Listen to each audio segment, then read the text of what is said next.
One of my favorite philosophers, actually, was Marcus Aurelius Caesar, and probably one of the best Caesars of all time. And he was quoted saying this: "The happiness of your life depends upon the quality of your thoughts."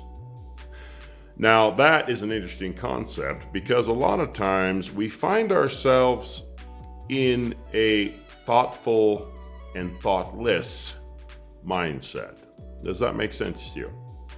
Now, I never really thought about this, but if you're in a thoughtless mindset, you're thinking things that are not positive, not good, going the wrong direction, and not being thoughtful about yourself or other people around you. Now, being thoughtful is that you're thinking good thoughts and you're thinking about people around you. And then going back to the mind again, Joe Dispenza, I talked about him before, he said that what is in your mind is also can become your reality. Now that's pretty scary, isn't it? There was a dictator a long time ago, and he was pretty delusional, evidently.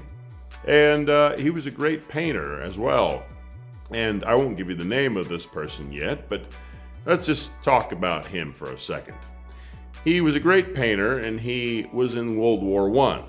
Okay, he fought in the trenches and, was around mustard gas and evidently got affected by mustard gas. And what happened is he got out and then he went to, I can't remember what country it is. They were famous for painting at the time. Excuse me for forgetting that.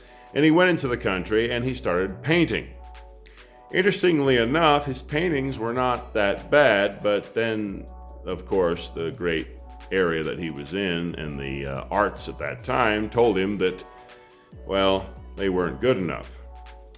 So eventually he left there, but his thoughts enveloped him. He began to be delusional about thinking of a hatred of things that had happened to him. And of course, it's interesting too that he just dwelled on this being more than actually what he was. Okay, now, again, going back to us, what are our minds capable of? Horrific, terrible way of doing things. His mind was warped.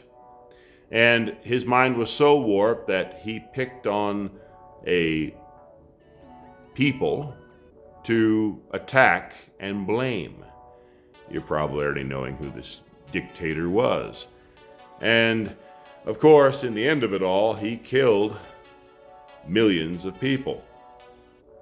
And of course, again, this dictator was none other than Adolf Hitler. Now, Adolf Hitler was a man who did things for his country in a delusional way. He thought higher of himself and his country than even the people that he killed. Interesting fact, too, he was actually part Jewish, would you believe? He just warped his mind into believing that he had to find someone to destroy. On the positive point, though, if you have positive thoughts, then your mind actually can come up with things that are great. And you succeed with those thoughts as long as you keep them pure. Again, don't be delusional, and also remember what Marcus Aurelius said, your happiness comes from your thoughts. Thank you for watching Cowboy Philosophy and subscribing, and also please, if you could, share this video. I'd like to thank you for doing so. Have a great day.